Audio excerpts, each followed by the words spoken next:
বুখারী শরীফের ৬২১০ নম্বর হাদিস। আম্মা জান আয়েশা সিদ্দিকা রাদিয়াল্লাহু তাআলা আনহা বর্ণনা করেন, হে আল্লাহর নবীর উম্মতেরা শোনো, আমরা কখনো কখনো ৩ মাস পর্যন্ত এমন অবস্থায় দিনগুলো আমরা পার করতাম। ওমা উকিদাত ফি আবিয়াতি রাসূলিল্লাহি সাল্লাল্লাহু আলাইহি ওয়াসাল্লাম নারুন, আল্লাহর নবীর ঘরের চুলায় আগুন জ্বলতো না। ফাকুলতু মা কানা ইয়াইশিকুম ক্বালাতিল আসওয়াদানি আত-তামারু ওয়াল মাউ। হযরতে উরওয়া ইবনে মাসউদ আম্মা জান আয়েশাকে জিজ্ঞাসা করলেন, আম্মা জান আয়েশা, এই যে মাসকে মাস আপনাদের ঘরের চুলায় আগুন জ্বলতো না, তাহলে আপনারা কেমনে দিনগুলো পার করতেন? আম্মা জান আয়েশা উরওয়া ইবনে মাসউদকে বললেন, আল্লাহর নবীর সাহাবীরা শোনো, 2টি কালো বস্তুর উপরে আমাদের দিনগুলো পার হয়ে যেত। একটা কালো বস্তুর নাম হলো খেজুর, আর আরেকটার নাম হলো পানি। খেজুর আর পানি খেয়ে আল্লাহর নবীর পরিবার মাসকে মাস তারা দিন পার করত। এই হাদিস থেকে বোঝা যায়, মাসকে মাস তোমার আর আমার নবীর ঘরের চুলায় আগুন জ্বলে নাই। আল্লাহর নবীর হায়াতে জিন্দেগির মধ্যে এমন 30টি দিন আর রাত্র আমরা খুঁজে পাই, যেই সময়ে আল্লাহর নবীর কাছে এতটুকু খাবারের ব্যবস্থা ছিল না, যতটুকু খাবার কোনো প্রাণী তৃপ্তি সহকারে ভক্ষণ করতে পারে। তিরমিজি শরীফের 2427 2427 নম্বর হাদিস। ওয়ান আনাস রাদিয়াল্লাহু তাআলা আনহু قال قال رسول الله صلى الله عليه وسلم لقد أخفت في الله وما يخاف أحد ولقد أوذيت في الله وما يؤذى أحد। এই হাদিস বর্ণনাকারী সাহাবীর নাম হলো হযরতে আনাস, যার সম্পর্কে আল্লামা শামসুদ্দিন আয-যাহাবী রহমতুল্লাহ আলাইহির জগৎ বিখ্যাত কিতাব সিয়ারু আলামিন নুবালা, এই কিতাবের 3 নম্বর খণ্ডের 398 নম্বর পৃষ্ঠার মধ্যে আনাস নিজেই বর্ণনা করেন। হযরতে আনাস বলেন, খদামতু রাসূলুল্লাহি সাল্লাল্লাহু আলাইহি ওয়াসাল্লাম 10 সিনিন মা আমারনি শাইয়ান ওয়ালা জরবানি জরবাতান ওয়ালা সাবানি সাবাতান। আনাস ইবনে মালিক কিয়ামত পর্যন্ত আনেওয়ালা নবীজির গুনাহগার উম্মতদেরকে ডেকে ডেকে বলেন, নবীজির উম্মতেরা শোনো, আমি আনাস তোমাদের নবীজির খেদমত লাগাতার 10টি বৎসর করেছি। বলেন কত বৎসর? 10টি বৎসর তোমার নবীজির খেদমত আমি করেছি। এই যে 10 বৎসর আল্লাহর নবীর খেদমত করেছি, এই 10 বৎসরের মধ্যে আল্লাহর নবী আমাকে কখনো কোনো কাজ করার আদেশ করেন নাই। এই 10 বৎসরের মধ্যে নবীজি আমাকে কখনো ধমকি সুরে একটা বাক্য উচ্চারণ করে নাই। ওয়ালা জরবানি জরবাতান, এই 10 বৎসরের মধ্যে তোমাদের নবীজি আমার গায়ে একটা টাচ পর্যন্ত করেন নাই। নবীজির এই 10 বৎসরের খাদেম হযরতে আনাস বর্ণনা করেন, আল্লাহর নবী ইরশাদ করেছেন, লাকাদ উখিফতু ফিল্লাহি ওয়ামা ইখাফু আহাদুন ওয়ালাকাদ উযিতু ফিল্লাহি ওয়ামা ইউজা আহাদুন। আল্লাহ রাসূল বলেন, আল্লাহ রাস্তায় দিন প্রচার করতে গিয়ে আমি নবীকে যেই পরিমাণ ভয় দেখানো হয়েছে, পৃথিবীর অন্য কাউকে এই পরিমাণ ভয় দেখানো হয় নাই। ওয়ালাকাদ উযিতু ফিল্লাহি ওয়ামা ইউজা আহাদুন। আল্লাহ রাস্তায় তোমাদের নবীকে যেই পরিমাণ কষ্ট দেওয়া হয়েছে, ওই পরিমাণ কষ্ট পৃথিবীর অন্য কাউকে আর দেওয়া হয় নাই।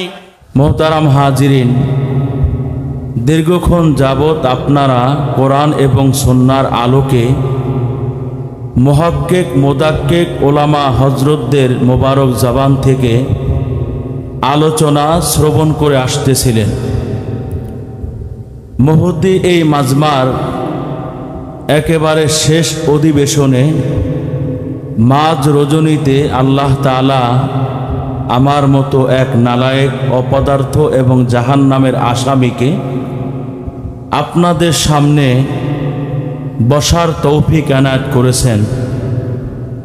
আমরা সকলেই দিলের কর্ণ দিয়ে কথাগুলো শ্রবণ করার চেষ্টা করব। এই মাহফিলের আদব ও শিষ্টাচার আমরা বজায় রেখে যদি খরগোশের ন্যায় কান খাড়া করে দিলের কর্ণ দিয়ে আমরা যদি বয়ান শুনি, আলোচনা শ্রবণ করি, তাহলে আমার এবং আপনার দিলের ফায়দা হবে।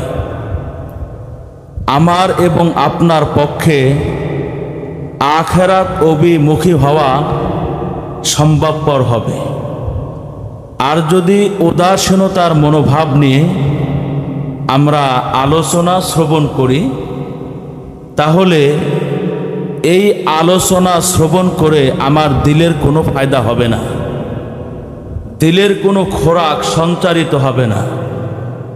আল্লাহ এবং তার হাবিবে কিবরিয়ার সঙ্গে মহব্বত এবং ভালোবাসার সম্পর্ক গভীর থেকে গভীরতর হবে না। আমি আপনাদেরকে জিজ্ঞাসা করতে চাই, যেহেতু অনেক সময় পেরিয়ে আপনারা আলোচনা শ্রবণ করতেছেন, আমি কিছু সময় কোরআন এবং হাদিসের আলোকে আলোচনা করব। একটাও বেহুদা কথা, অনর্থক কথাবার্তা বলবো না। কোরআন এবং সুন্নাহর আলোকে বিষয়ভিত্তিক আলোচনা শ্রবণ করার মতো মনোমানসিকতা কার কার আছে একটু হাত ওঠান। মাশাআল্লাহ, আল্লাহ সবাইকে কবুল করুন, বলেন আমিন।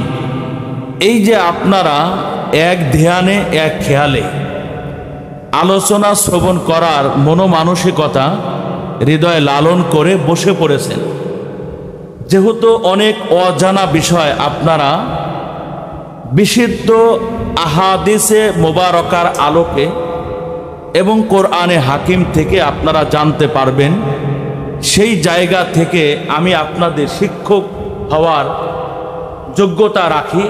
বিমান্নিহি ও কারামি বিফদলি বিইজনিল্লাহ বিমাশিয়াতিল্লাহ বিফাদলিল্লাহ বিতৌফিকিল্লাহ। সুতরাং ক্ষণিকের শিক্ষক হিসেবে আপনাদেরকে একটি নির্দেশনা আপনাদের উপরে জারি করতে চাই।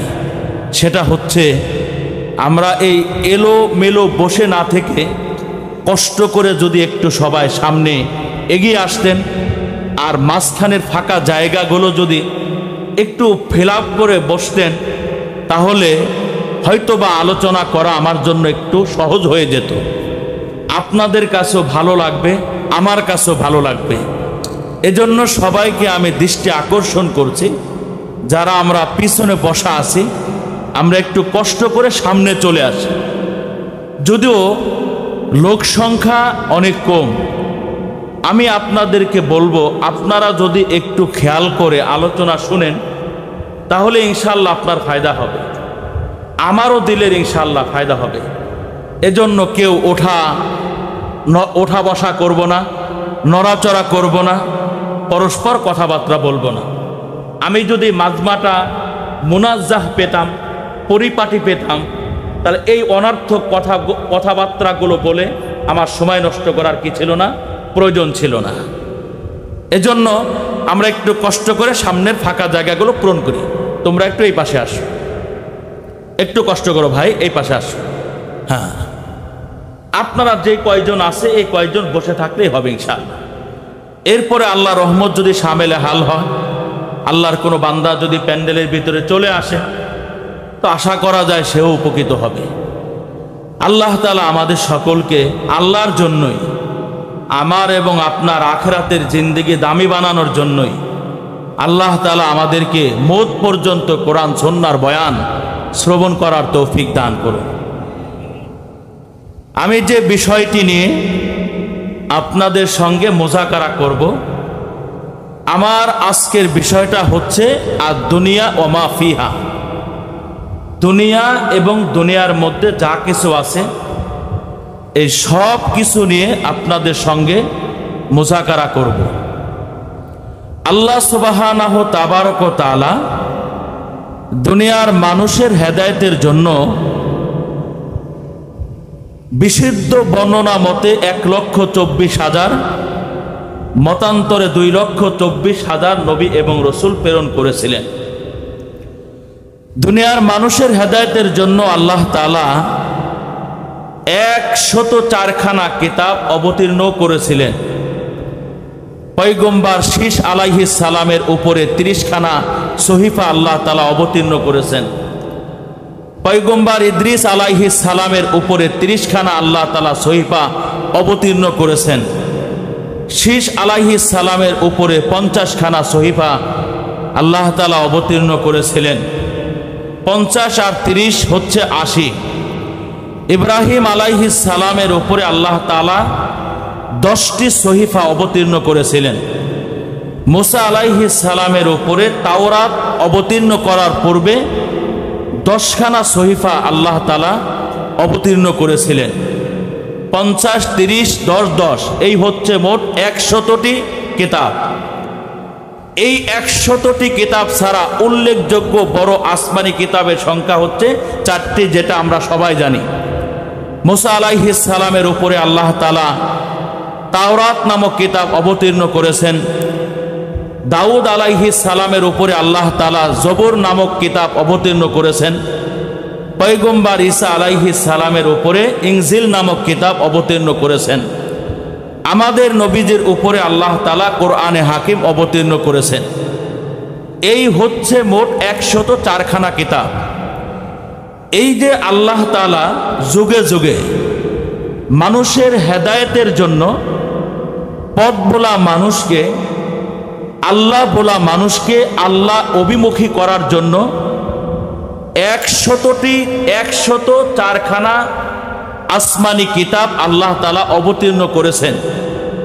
এই সকল কিতাবের মূল বয়ান বা মূল ওয়াজ বা মূল উপদেশ বা মূল কথা যেটা ছিল সেটা হচ্ছে, আমার বান্দারা আখিরাতের উপরে তোমরা দুনিয়াকে প্রাধান্য দিবা না, দুনিয়াটাকে তোমরা পিছনে ফেলে রাখবা আর আখিরাতটাকে তোমরা সামনে রাখবা। সব সময় দুনিয়ার উপরে তোমরা আখিরাতকে প্রাধান্য দিবা।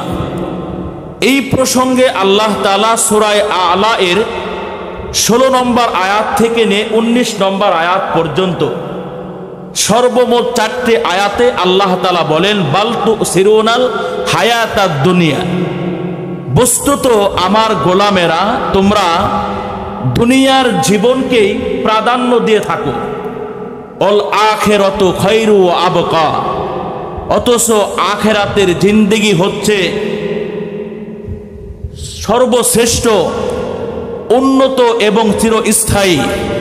ইন্না হাযা লাফি সুহুফিল উলা, এই যে আখিরাতের জিন্দেগি উচ্চাঙ্গের এবং চিরস্থায়ী, এই কথাটা লিখিত রয়েছে পূর্ববর্তী সকল সহিফাসমূহের মধ্যে, সুহুফি ইব্রাহিমা ও মুসা, এবং পয়গম্বর মুসা এবং ইব্রাহিম আলাইহিস সালামের সহিফাসমূহের মধ্যে এই কথাটা লেখা আছে।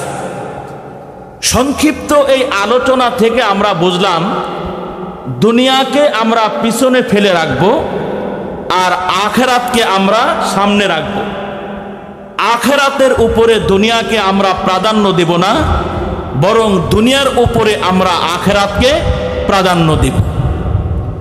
দিন যত গড়াচ্ছে এই দুনিয়া আমার এবং আপনার থেকে পিছনে সরে যাচ্ছে। দিন যত গড়াচ্ছে আমার এবং আপনার মরণটা, মৃত্যুটা আমার কাছাকাছি চলে আসতেছে। আমরা সবাই চিন্তা করি যত দ্রুত মাস শেষ হবে আমি স্যালারি পাবো, আমি ওজিফা পাবো, আমি বেতন পাবো। আমরা চিন্তা করি যত দ্রুত বছরটা শেষ হয়ে যাবে আমার স্যালারি বাড়ানো হবে, আমার প্রমোশন হবে। কিন্তু কখনো এই চিন্তাটুকু আমার মাথায় ঘুরপাক খায় না। মাস যত দ্রুত অতিবাহিত হচ্ছে, বৎসর যত দ্রুত আমার থেকে বিদায় নিচ্ছে, তত দ্রুত আখিরাত অর্থাৎ মরণটা আমার কাছাকাছি চলে আসতেছে। মুসান্নাফে ইবনে আবি শাইবা জগৎ বিখ্যাত এই কিতাবের ৩৫,৬৩৬ নম্বর হাদিস, আল্লাহ রসুল বলেন, ইন্না দুনিয়া কদ তারাহালাত মুদবিরাতান ওয়া ইন্নাল আখিরাতা মুকবিলাতুন ওয়া লিকুল্লি ওয়াহিদাতিন মিনহুমা বানুন।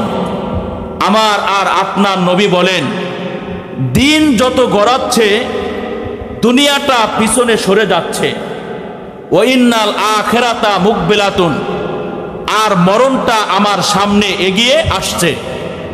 ওয়া লিকুল্লি ওয়াহিদাতিন মিনহুমা বানুন। দিন এবং দুনিয়া, দুনিয়া এবং আখিরাত উভয়টার সন্তান আছে। এই দুনিয়ার যেমন সন্তান আছে ঠিক তদ্রূপভাবে আখিরাতেরও সন্তান আছে।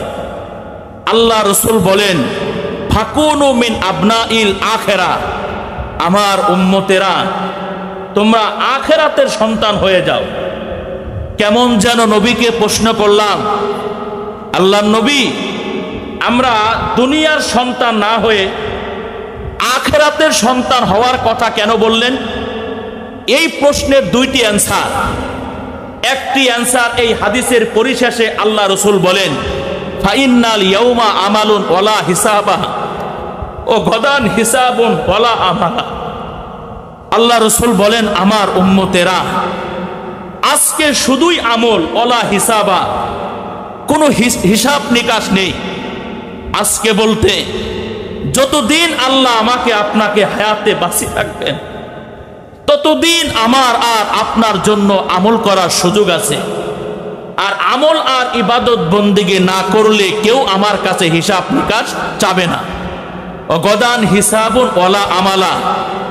আল্লাহ রসুল বলেন, আমার উম্মতেরা আর আগামীকাল শুধুই হিসাব ওয়ালা আমালা, আমল করার কোনো সুযোগ নাই। আগামীকাল বলতে জীবনের সর্বশেষ নিঃশ্বাস যখন ঘনিয়ে আসবে, আপনজন আর প্রিয়জনেরা যখন সাদা কাপড়ের প্যাকেটিং করে অন্ধকার কবরে কবরস্থ করে আসবে, তখন আমার হিসাব শুরু হয়ে যাবে। আমার প্রত্যেকটা নেক আমলের, প্রত্যেকটা আমার কাজের পাই টু পাই হিসাব নিকাশ শুরু হয়ে যাবে। ওয়ালা আমালা, ওফাতের পরে আমার আপনার জন্য আর নামাজ পড়ার সুযোগ নাই, আর যাকাত প্রদান করার সুযোগ নাই, আর বসে বসে রাতের মধ্যপ্রহরে জিক্রুল্লাহর আওয়াজে আকাশ আর বাতাসকে মুখরিত করার সুযোগ হবে না, বসে বসে আল্লাহর কোরআন তেলাওয়াত করার সুযোগ হবে না। আর এই কারণেই আল্লাহ রসুল বলেন, আমার উম্মতেরা তোমরা আখিরাতের সন্তান হয়ে যাও। আখিরাতের সন্তান হওয়ার কথা কেন বললেন? এই প্রশ্নের 2 নম্বর অ্যান্সার মিশকাত শরীফের 5207, 5207 নম্বর হাদিসে আল্লাহ রসুল বলেন, কুনু মিন আবনাইল আখিরা ওয়ালা তাকুনু মিন আবনাইদ দুনিয়া। আমার উম্মতেরা তোমরা আখিরাতের সন্তান হয়ে যাও। ওয়ালা তাকুনু মিন আবনাইদ দুনিয়া। আমার উম্মতেরা খবরদার দুনিয়ার সন্তান হবা না। কেন? ফাইন্না কুল্লা উম্মিন ইয়াতবাউহা ওয়ালাদুহা। কারণ প্রত্যেক সন্তান তার মায়ের অনুগামী হয়ে থাকে। এর মানে হলো, আমরা যদি দুনিয়ার সন্তান হয়ে যাই তাহলে দুনিয়া হবে আমাদের জন্য মা সমতুল্য। আর এই কথা আমরা সবাই জানি, প্রত্যেক সন্তান তার মায়ের অনুগামী হয়ে থাকে। আর আমরা যদি আখিরাতের সন্তান হয়ে যাই তাহলে আখিরাত হবে আমাদের জন্য মা সমতুল্য। আর এই কথা আমরা সবাই জানি, প্রত্যেক সন্তান তার মায়ের অনুগামী হয়ে থাকে। যদি আখিরাতের সন্তান হয়ে যায় তাহলে আখিরাতের চিন্তা করা, আখিরাত বানানোর, আখিরাতের জিন্দেগি দামি বানানোর চেষ্টা আর প্রচেষ্টা করা, ফিকির করা আমাদের জন্য আসাল হয়ে যাবে, আমাদের জন্য সহজ হয়ে যাবে। আর দুনিয়া ওমা ফিহা, দুনিয়া এবং দুনিয়ার মধ্যে যা কিছু আছে, আমি একটু আগেও বলছি কেউ ওঠা বসা করবেন না, আমি ফালতু কোনো কথা বলবো না। এজন্য এক ধ্যানে এক খেয়ালে কথাগুলো শুনলে আমার দিলে ফায়দা হবে, আপনারও ফায়দা হবে। কথা বুঝে আসছে তো? এই জন্য আমরা একটু খেয়াল করে শুনতে থাকেন। আল্লাহ চাহে তো এই কথাগুলো আল্লাহ আপনার দিলে পৌঁছাই দিবে ইনশাআল্লাহ। কি থাকবেন তো ইনশাআল্লাহ? তো আর দুনিয়া ওমা ফিহা, এই দুনিয়া এবং দুনিয়ার মধ্যে যা কিছু আছে সব কিছুর মূল্য আমাদের কাছে অনেক বেশি, কিন্তু এই দুনিয়ার কোনো মূল্য আল্লাহ সুবহানাহু তাবারক ওয়া তাআলার কাছে নেই। আল্লাহ তাআলার কাছে এই দুনিয়ার মূল্য মাছির একটি দানা সম পরিমাণও নয়। তিরমিজি শরীফের 2302 নম্বর হাদিস, ওয়ান সাহাল ইবনে সাদিন রাদিয়াল্লাহু তাআলা আনহু কল ক্বালা রাসূলুল্লাহি সাল্লাল্লাহু আলাইহি ওয়াসাল্লাম, হযরতে সাহাল ইবনে সাদিন হতে বর্ণিত, আল্লাহ রাসূল ইরশাদ করেন, লাউ কানাতি দুনিয়া তা'দিলু ইনদাল্লাহি জানাহা বাউদা মা সাকাল্লাহু কাফিরা মিনহা শারবাতান। আল্লাহ রাসূল বলেন, আমার উম্মতেরা শোনো, এই দুনিয়া এবং দুনিয়ার মধ্যে যা কিছু আছে সব কিছুর মূল্য আল্লাহ তাআলার কাছে যদি মাছির একটি দানা সমপরিমাণ হতো, মা সাকাল্লাহু কাফিরা মিনহা শারবাতান, তাহলে আল্লাহ তাআলা দুনিয়ার কোনো কাফের মুশরিক বেঈমানকে এক ডোক পানি পর্যন্ত পান করাইতেন না। এই হাদিস থেকে পরিষ্কার বোঝা যায় দুনিয়ার মূল্য আল্লাহ তাআলার কাছে মাছির দানার থেকে কম না বেশি? মাছির দানার থেকে আরো কম। তিরমিজি শরীফের 2321 নম্বর হাদিস, ওয়ান জাবিরিন আন্না নবিয়্য সাল্লাল্লাহু আলাইহি ওয়াসাল্লাম মাররা বিজাদইন আসাক্কা মাইয়িতি, একবার আমার আর আপনার নবী কান কাটা মরা একটি বকরির বাচ্চার পাশ দিয়ে অতিক্রম করলেন। ফাকালা আইয়ুকুম ইহিব্বু আন্না হাযা লাহু বিদিরহামিন, উপস্থিত সাহাবাদেরকে আল্লাহর নবী জিজ্ঞাসা করলেন, আল্লাহর নবী তার সাহাবাদেরকে জিজ্ঞাসা করলেন, আমার সাহাবীরা, এই যে তোমাদের সামনে কান কাটা মরা যে বকরির বাচ্চাটা এখানে আছে, এই মরা বকরির বাচ্চাকে 1 দিরহামের বিনিময় খরিদ করা নিজের জন্য কেউ পছন্দ করবে এমন কেউ এখানে আছে? ফাকালু মা নুহিব্বু আন্নাহু লানা বিশাইয়্যিন, সাহাবায়ে কেরাম নবীজিকে ডেকে বললেন, আল্লাহর নবী, এই কান কাটা মরা ছাগলের বাচ্চাকে 1 দিরহামের বিনিময় খরিদ করা অনেক পরের কথা, এই বাচ্চাটাকে মাজ্জানান ফ্রিও যদি আমাদেরকে দেওয়া হয়, এরপরও এই কান কাটা মরা বকরির বাচ্চাটাকে গ্রহণ করার মতো মনোমানসিকতা এখানে কারোই নেই। ক্বালা ফাওয়াল্লাহি আদ-দুনিয়া আহওয়ানু আলাল্লাহি মিন হাযা আলাইকুম, আল্লাহ রাসূল এবার সাহাবীদেরকে বললেন, আমার সাহাবীরা শোনো, এই কান কাটা মরা বকরির বাচ্চা তোমাদের কাছে যতটা নিকৃষ্ট এবং ঘৃণিত, আল্লাহ তাআলার কাছে আর দুনিয়া ওমা ফিহা, দুনিয়া এবং দুনিয়ার মধ্যে যা কিছু আছে সব কিছু এর থেকে আরো নিকৃষ্ট। এই হাদিস থেকে বোঝা যায় কানকাটা মরা বকরির বাচ্চার কিছু মূল্য থাকতে পারে, কিন্তু এই দুনিয়ার কোনো মূল্য তোমার আর আমার রবের কাছে নেই। দুনিয়া এবং দুনিয়ার মধ্যে যা কিছু আছে সব কিছু হচ্ছে অভিশপ্ত। তিরমিজি শরীফের 2322 নম্বর হাদিস, আল্লাহ রাসূল বলেন, আলা ইন্না দুনিয়া মালউনাতুন মালউনুন মা ফিহা ইল্লা যিকরুল্লাহ ওয়া মা ওয়ালা ও আলিমুন আও মুতাআল্লিমুন।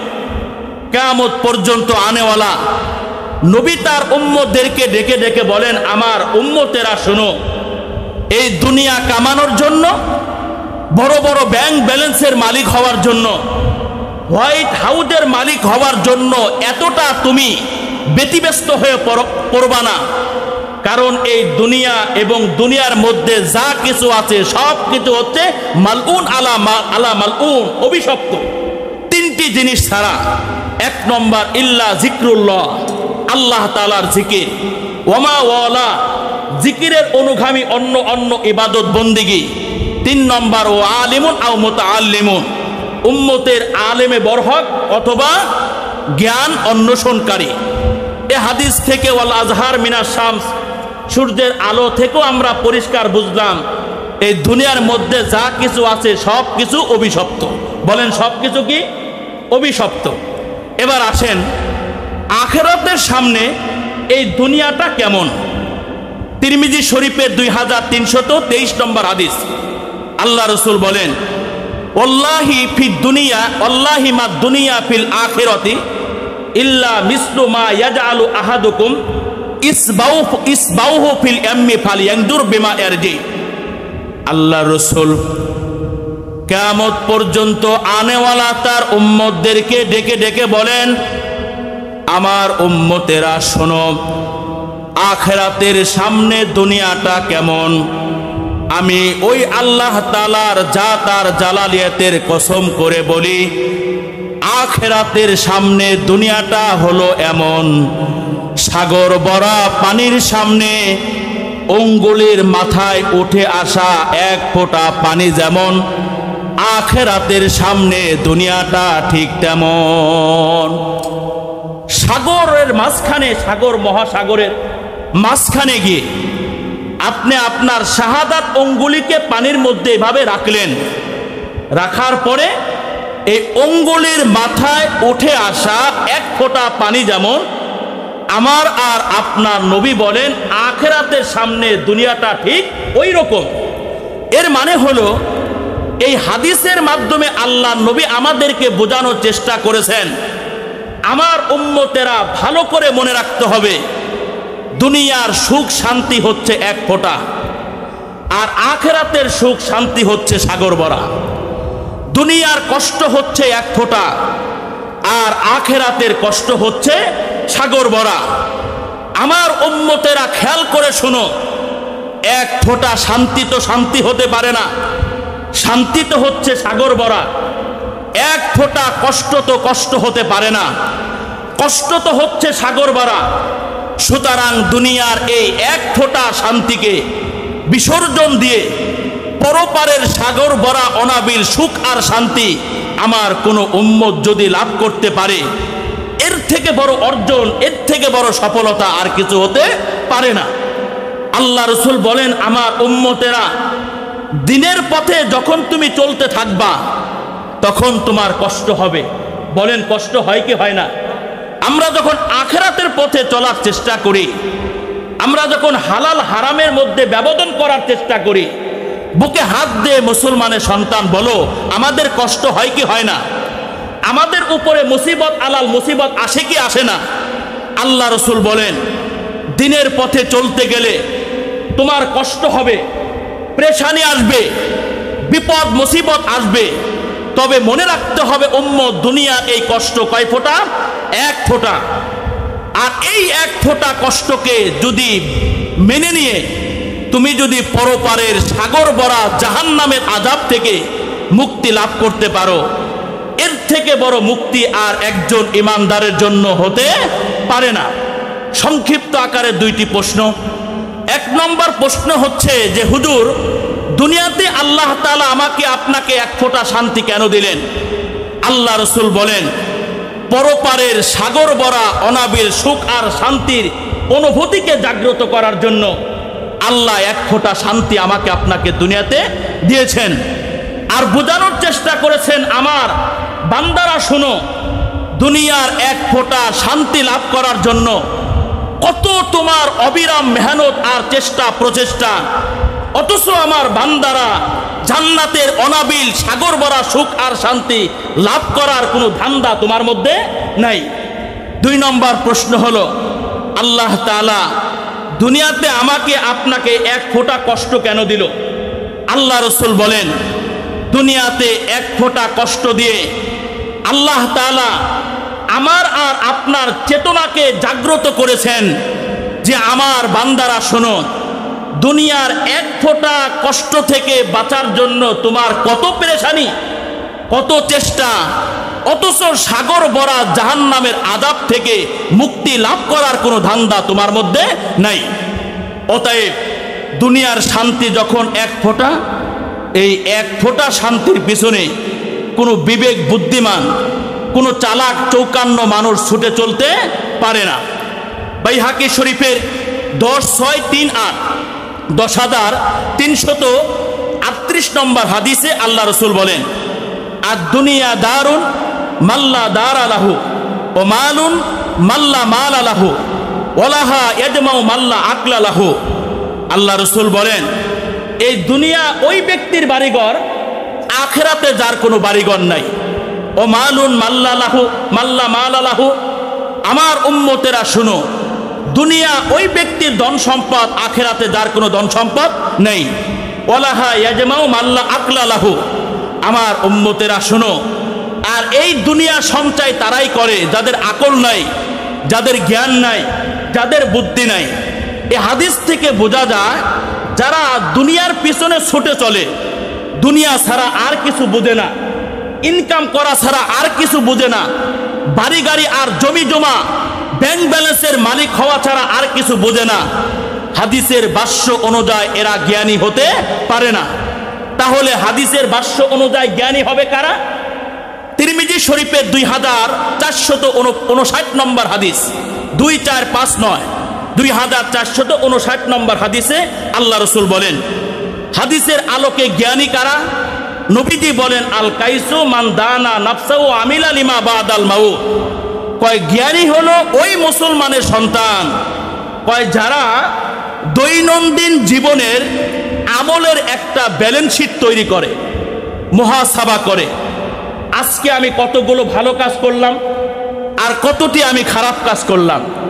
যদি ভালো কাজ করার সুযোগ হয় সে রবের শুকরিয়া আদায় করে, আর যদি গুনাহের কাজে জর্জরিত হয়ে যায় সে তওবা করে, ইস্তেগফার করে, অনুতপ্ত হয়। ও আমিলা লিমা বাদাল মাউত, আর মরণের আগে সে মরণের প্রস্তুতি গ্রহণ করে। ওয়াল আজিদু মান আতবা নাফসাহু ও হাওয়াহান ও তামান্না আলাল্লাহ। আর হতভাগা হলো ওই মুসলমানের সন্তান, যেই মুসলমানের সন্তান শয়তান যা বলে তাই সে করে, এই নফস যা বলে সে তাই করে, কুপ্রবৃত্তির অনুসরণ করে। ওয়াল আজিজু মান আতবা নাফসাহু হাওয়াহান ও তামান্না আলাল্লাহ। আর রবের উপরে আশা রাখে, আল্লাহ রহমান, আল্লাহ রহিম, আল্লাহ পরম করুণাময় দয়ালু, আল্লাহ আমাকে মাফ করে দিবে। যে নফসের তাবেদারি করে, শয়তানের তাবেদারি করে, আর রহমানের উপরে সে ভরসা রাখে, এই হলো হাদিসের আলোকে সবচেয়ে বড় হতভাগা। এবার আসেন, কোন মুসলমানের সন্তান যদি আল্লাহ তাআলার ভালোবাসা লাভ করতে চায়, মুসলমানের ওই সন্তান যেন তারেক ফিদ দুনিয়া হয়ে যায়, জাহেদ ফিদ দুনিয়া হয়ে যায়, দুনিয়ার ধন সম্পদ থেকে সে যেন বিমুখ থাকে। আর কোন মুসলমানের সন্তান যদি দুনিয়ার মানুষের ভালোবাসা লাভ করতে চায়, তাহলে ওই মানুষটা যেন দুনিয়ার মানুষের কাছে যে ধন সম্পদ আছে এগুলোর প্রতি লোভ লালসা করা থেকে বিরত থাকে। প্রমাণ সুনানে ইবনে মাজার 2102 নম্বর হাদিস। ওয়ান সাহাল ইবনে সাদিন রাদিয়াল্লাহু তাআলা আনহু قال جاء رجل إلى النبي صلى الله عليه وسلم فقال دلني على عمل إذا أنا عملته أحبني الناس أحبني الناس وأحبني الله। হযরতে সাহাল ইবনে সাদিন হতে বর্ণিত, জৈনক ব্যক্তি আল্লাহর নবীর কাছে আগমন করলেন। আল্লাহর নবীর কাছে এসে নবীজিকে জিজ্ঞাসা করলেন, ওগো আল্লাহর নবী, আজকে আপনি আমাকে এমন একটা আমলের কথা বলবেন যে আমলটা আমি যখন করব আহাব্বানিল্লাহ, আল্লাহ আমাকে ভালোবাসবে, আমার রব আমাকে মহব্বত করবে। ওয়াহাব্বানিন নাসু, দুনিয়াবাসীও আমাকে ভালোবাসবে, দুনিয়ার মানুষও আল্লাহর নবী আমাকে মহব্বত করবে। আল্লাহ রাসূল তার ওই সাহাবীকে ডেকে ডেকে বললেন, ইজহাদ ফিদ দুনিয়া ইউহিব্বুকাল্লাহ। এ মুসলমানের সন্তান শোনো, তুমি তারেক ফিদ দুনিয়া হয়ে যাও, জাহিদ ফিদ দুনিয়া হয়ে যাও, রাগিব ফিল আখিরা হয়ে যাও। দুনিয়ার ধন সম্পদ থেকে তুমি যদি বিমুখ থাকতে পারো তাহলে আল্লাহ তোমাকে ভালোবাসবে। হাদিস থেকে বোঝা যায় এই দুনিয়া থেকে আমি আপনি যদি বিমুখ হয়ে যায়, আমি আর আপনি যদি আখিরাত অভিমুখী হয়ে যায়, বুকে হাত দিয়ে বলেন আমাকে আপনাকে কে ভালোবাসবে? আরেকটু আস্তে বলেন, আল্লাহর নাম বললে গুনাহ হবে না? বলেন কে ভালোবাসবে? আরেকটু জোরে বলেন না, কে ভালোবাসবে? এরপরে আল্লাহ রাসূল বলেন, ওয়াজাহাদ ফিমা ইনদান নাস ইহিব্বুকান নাস।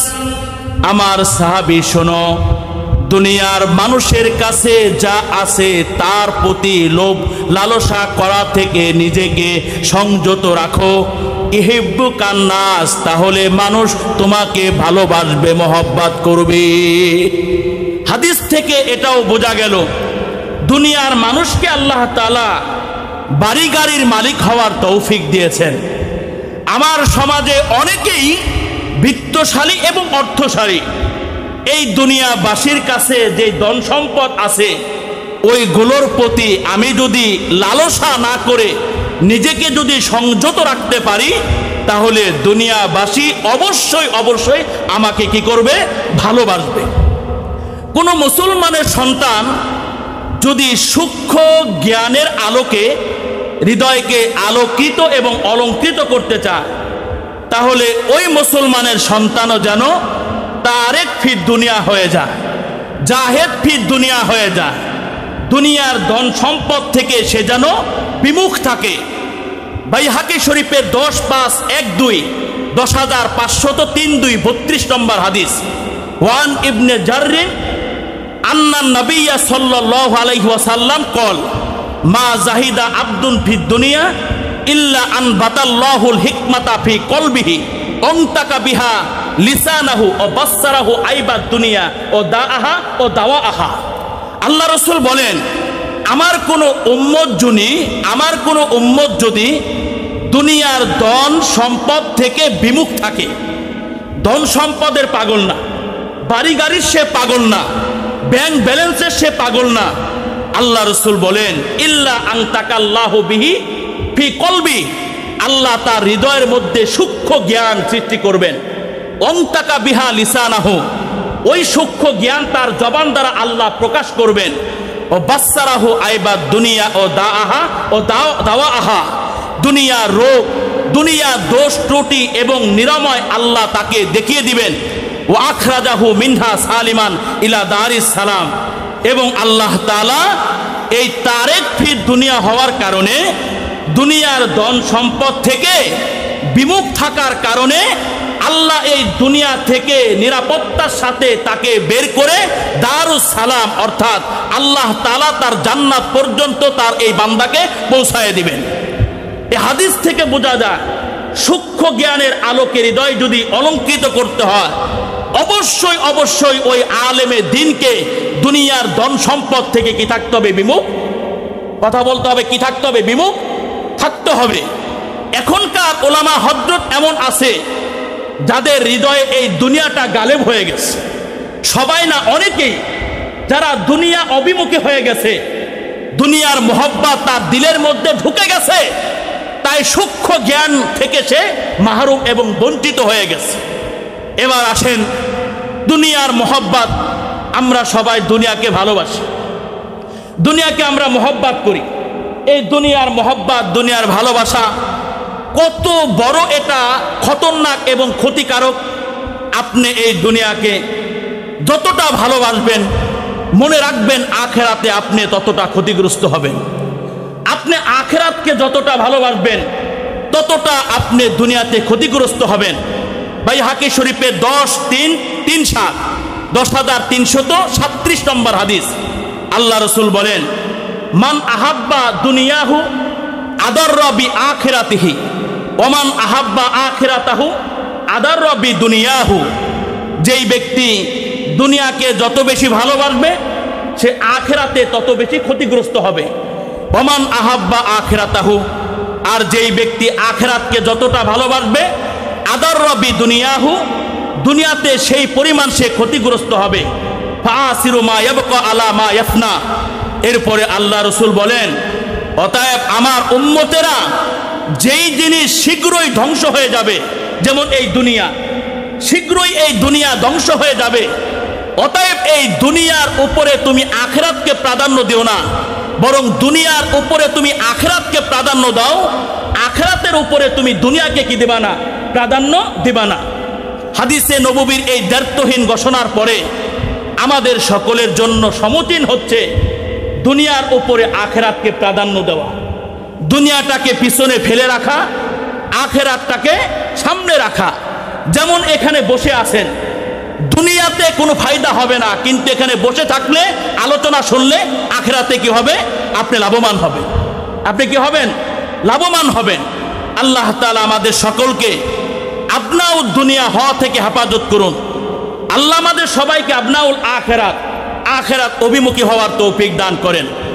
এবার আসেন, এই দুনিয়ার মোহব্বত, এই দুনিয়ার ভালোবাসা কত বড় ভয়াবহ ক্ষতিকে ত্বরান্বিত করে। তিরমিজি শরীফে 2376 নম্বর হাদিসে আল্লাহ রসুল বলেন, মা জিবানে জাইআনে উরসিলা ফি গনামিন বিআফসাদালাহা মিন হিরসিল মারই আলাল মালি ওয়া শারাফি লিদীনিহি। আল্লাহ রসুল বলেন, ক্ষুধার্ত দুইটি বাঘকে যদি বকরির পালের মাঝে ছেড়ে দেওয়া হয়, তাহলে ক্ষুধার্ত ওই দুইটি বাঘ ততটা ক্ষতি সাধন করতে পারে না যতটুকু দ্বীনই ক্ষতি সাধন করে থাকে কোনো ব্যক্তির হৃদয়ে দুনিয়ার ধন সম্পদের মোহ এবং মর্যাদার লালসা। এ হাদিস থেকে বোঝা যায়, ক্ষুধার্ত দুইটি বাঘকে যদি বকরির পালের মাঝে ছেড়ে দেওয়া হয় কি পরিমাণ ক্ষতি করবে, এটা কিন্তু ব্যাখ্যা করার আর কি হয় না, প্রয়োজন হয় না। ক্ষুধার্ত দুইটি বাঘকে বকরির পালের মাঝে ছেড়ে দিলে যতটুকু ক্ষতি সাধন করে, কোনো ব্যক্তির দ্বীনই ততটুকু ক্ষতি সাধন করতে পারে না যতটুকু দ্বীনই ক্ষতি সাধন করে থাকে কোনো ব্যক্তির এই হৃদয়ে ধন সম্পদের মোহ, ধন সম্পদের ভালোবাসা, পদমর্যাদার ভালোবাসা যদি কারো দিলের মধ্যে ঢুকে পড়ে। এই জন্য এই পৃথিবীতে আমরা যত পাপ কাজ করি, সকল পাপ কাজের মূল হলো দুনিয়ার ভালোবাসা। বলেন সকল পাপ কাজের মূল কি? আরো জোরে বলেন, সকল পাপ কাজের মূল কি? দুনিয়ার ভালোবাসা। মিশকাত শরীফের 5204 নম্বর হাদিস, আল্লাহ রসুল বলেন, হুব্বুদ দুনিয়া রসু কুল্লি খতিয়া। দুনিয়ার ভালোবাসা সকল পাপাচারের মূল। এই হাদিস থেকে পরিষ্কার বোঝা যায়, আমরা যত গুনাহের কাজ করি, সকল গুনাহের কাজের মূল কারণ হলো কার ভালোবাসা? দুনিয়ার ভালোবাসা। বলেন কার ভালোবাসা? দুনিয়ার ভালোবাসা। খুব খেয়াল করে বোঝার চেষ্টা করেন, আমার এবং আপনার প্রত্যেকেই বাম পার্শ্বে যে দুধ আছে, এই দুধের 1 আঙ্গুল বা 2 আঙ্গুল নিচে হাত দেন সবাই। প্রত্যেকেই যার যার হাতের বাম পার্শ্বে যে দুধ আছে, এই দুধের নিচে সবাই হাত দেন। হাত দিচ্ছেন সবাই? এখানে হলো আমাদের কলব, এখানে হলো আমাদের কি? কলব। এখানে হচ্ছে আমাদের হৃদয়, এখানে হচ্ছে আমাদের অন্তর। এবার আসেন, এই যে আমাদের যে অন্তরটা আছে, আমাদের যে হৃদয়টা আছে, এই হৃদয়টা কখনোই শূন্য থাকে না। বলেন, এই হৃদয় কখনো শূন্য, কখনো খালি থাকে না। এই হৃদয়ে হয়তো দুনিয়া ঢুকবে, আর না হয় এই হৃদয়ে কি ঢুকবে? আখিরাত ঢুকবে। এই হৃদয়ে হয়তো দুনিয়ার ভালোবাসা ঢুকবে, আর না হয় আল্লাহ এবং তার রসুলের ভালোবাসা ঢুকবে। খুব ভালো করে মনে রাখবেন, কারো হৃদয়ে যদি দুনিয়ার ভালোবাসা ঢুকে যায়, কারো হৃদয়ে যদি দুনিয়ার ধন সম্পদ আর মর্যাদার লালসা ঢুকে যায়, তাহলে এই মুসলমানের সন্তান কখনো তার রবকে পাবে না। এহ বাত हमेशा याद रखो कि दुनिया की मोहब्बत से रब नहीं मिलता, लेकिन रब की मोहब्बत से दुनिया और आखिरत दोनों मिल जाती है। हे मुस्लिम उम्मा, सब समय এই কথা তোমার মেমোরিতে সেভ করে রাখতে হবে। তোমার এই হৃদয়ে যদি দুনিয়ার ভালোবাসা ঢুকে যায়, তুমি কখনো তোমার রবকে পাবা না। लेकिन रब की मोहब्बत से दुनिया और आखिरत दोनों मिल जाती है। কোনো মুসলমানের সন্তানের হৃদয়ে যদি দুনিয়ার ভালোবাসা না ঢুকে, যদি রবের ভালোবাসা ঢুকে যায়, এই হৃদয়ে যদি নবীজির ভালোবাসা ঢুকে যায়, তাহলে মুসলমানের এই সন্তান দুনিয়াও পাবে আবার আখিরাতও পাবে। সুবহানাল্লাহ বলবেন না? কারো হৃদয়ে যদি কার ভালোবাসা ঢুকে যায়, আল্লাহর নাম কি এত আস্তে বলে? আরো জোরে বলেন কার ভালোবাসা? আরো জোরে বলেন কার ভালোবাসা? আরো জোরে বলেন কার ভালোবাসা?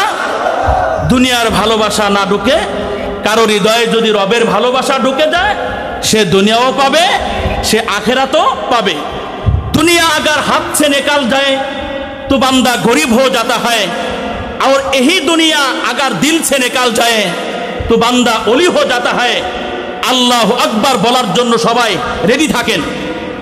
কোন মুসলমানের সন্তানের হাত থেকে যদি দুনিয়াটা বের হয়ে যায়, তাহলে মুসলমানের ওই সন্তান গরিব হয়ে যায়, ফকির হয়ে যায়। ফর এক্সাম্পল, উদাহরণ দিলে সহজে বুঝবেন। আব্দুল্লাহ নামক আল্লাহর এক বান্দা, মুসলমানের এই সন্তান 1 কোটি টাকার মালিক। এখন এই 1 কোটি টাকা তার হাত থেকে কোনো টেন্ডারবাজি, কোনো চাঁদাবাজি, বর্তমান তো টেন্ডারবাজি আর চাঁদাবাজি কম হয় না বেশি হয়, তো রাজপথে বা রাস্তার মধ্যে কোনো টেন্ডারবাজি বা চাঁদাবাজি 1 কোটি টাকা তার কাছ থেকে ছিনতাই করে নিয়ে গেছে। এবার আপনারা বলেন, আব্দুল্লাহ কি এখন কোটিপতি আর শিল্পপতি না গরিব হয়ে গেছে? আরো জোরে বলেন কি হয়ে গেছে? গরিব হয়ে গেছে। খুব ভালো করে বোঝার চেষ্টা করেন।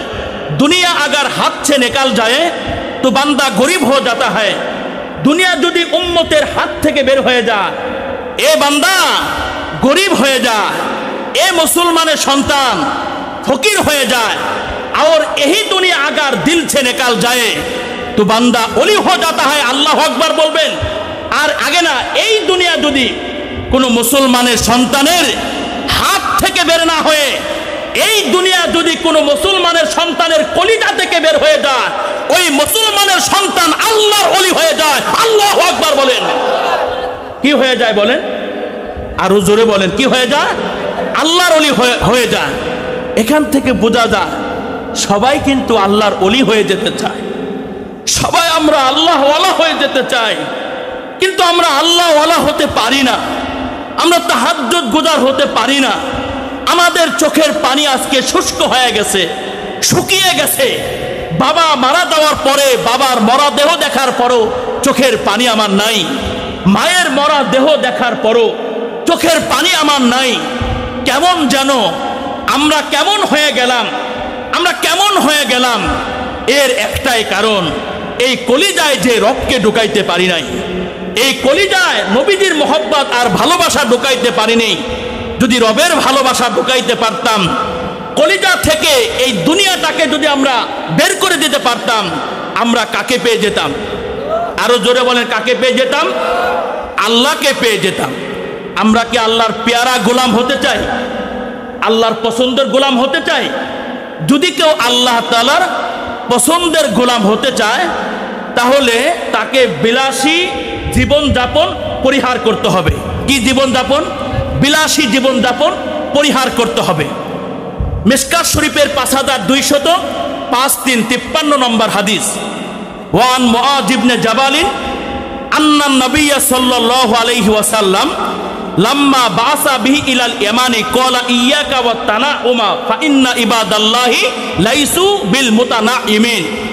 আল্লাহ রাসূল যখন বিখ্যাত সাহাবী মুআয ইবনে জাবালকে ইয়ামানের গভর্নর বানিয়ে পাঠাইলেন, তখন আল্লাহ নবী মুআয ইবনে জাবালকে বললেন, ইয়াকা ওয়াত তানাউমা, আমার সাহাবী মুআয ইবনে জাবাল, বিলাসিতা থেকে নিজেকে সবসময় বাঁচিয়ে রাখবা।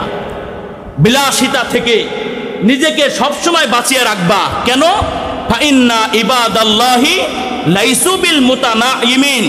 কারণ হচ্ছে আল্লাহর খাস বান্দা যারা, তারা বিলাসী জীবন যাপন করেন না। আল্লাহর খাস বান্দা যারা, তারা বিলাসী জীবন যাপন করেন না।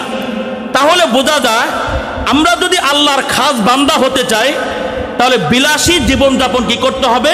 পরিহার করতে হবে।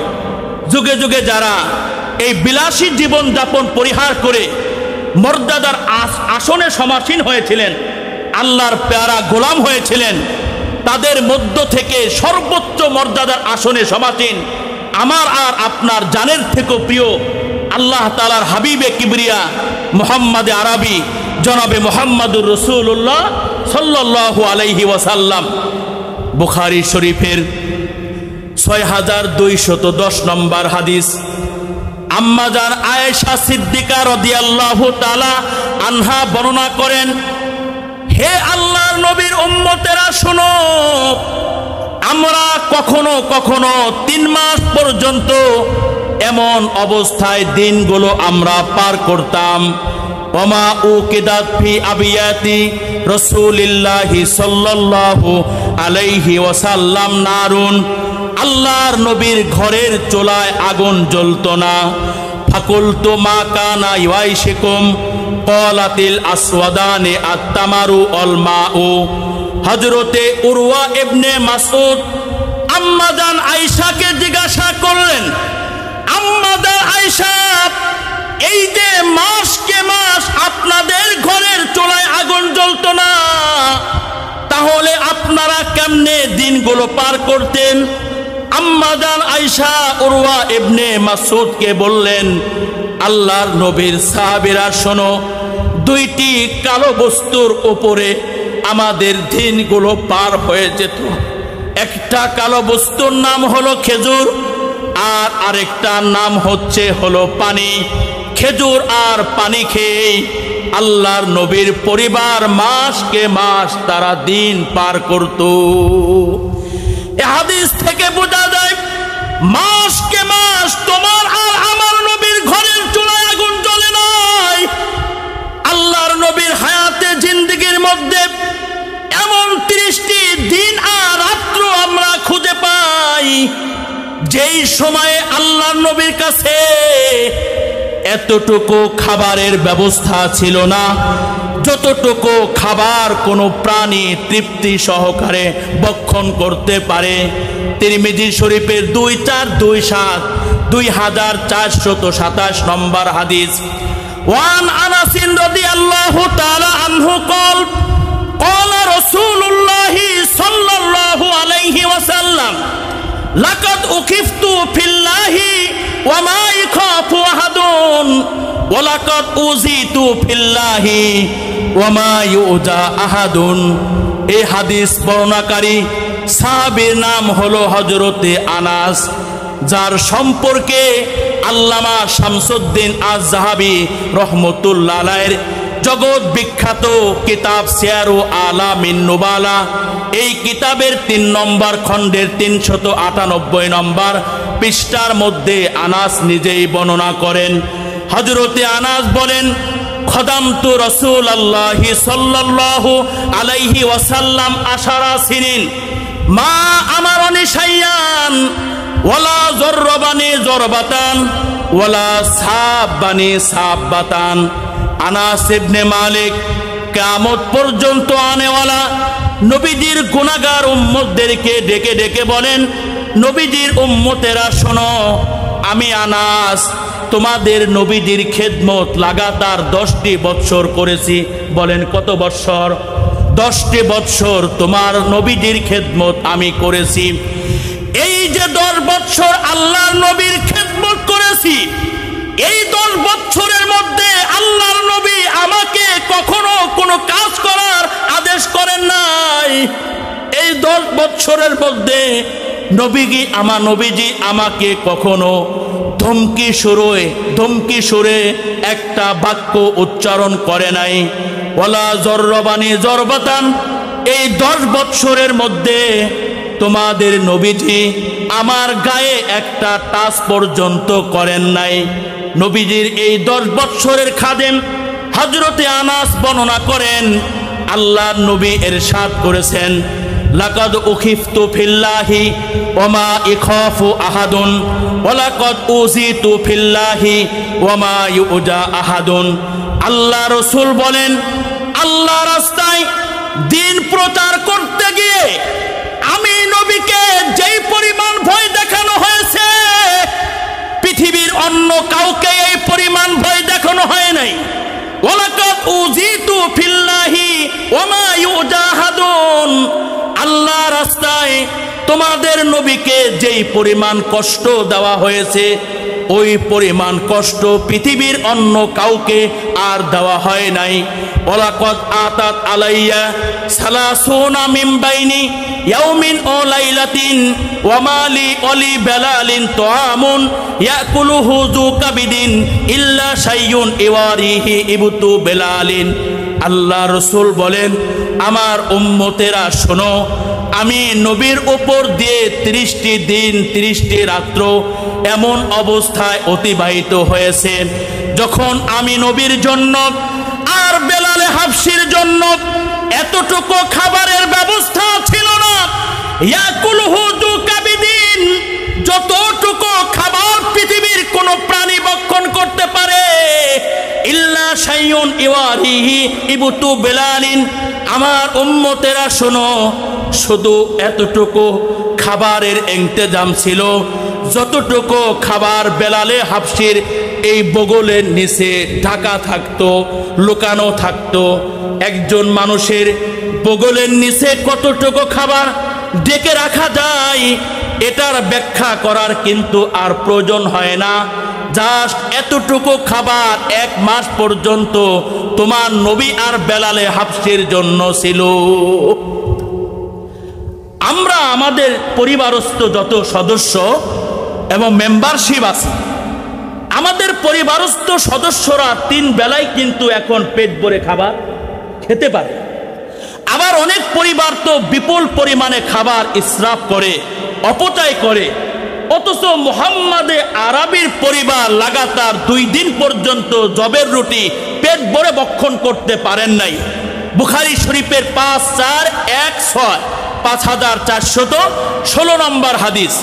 ওয়ান আয়েশাতা রাদিয়াল্লাহু তাআলা আনহু ক্বালাত মা শাবিয়া আলু মুহাম্মাদিন মিন খুবজি শাইরি ইয়াউমাইনি মুতাতাবিআইনি হাত্তা কুবিজা রাসূলুল্লাহি সাল্লাল্লাহু আলাইহি ওয়াসাল্লাম। আম্মা জান আয়েশা বর্ণনা করেন, মুহাম্মাদে আরবির পরিবার লাগাতার 2 দিন পর্যন্ত জবের রুটি পেট ভরে কখনো খেতে পারে নাই। হাত্তা কুবিজা রাসূলুল্লাহ, এই অবস্থায় নবীজির ইন্তেকাল হয়ে গেছে। এই হাদিস থেকে বোঝা যায় লাগাতার 2 দিন পর্যন্ত জবের রুটিটা মুহাম্মাদে আরবির পরিবার পেট ভরে খেতে পারে নাই। এমতো অবস্থায় নবীজির ইন্তেকাল হয়ে গেছে।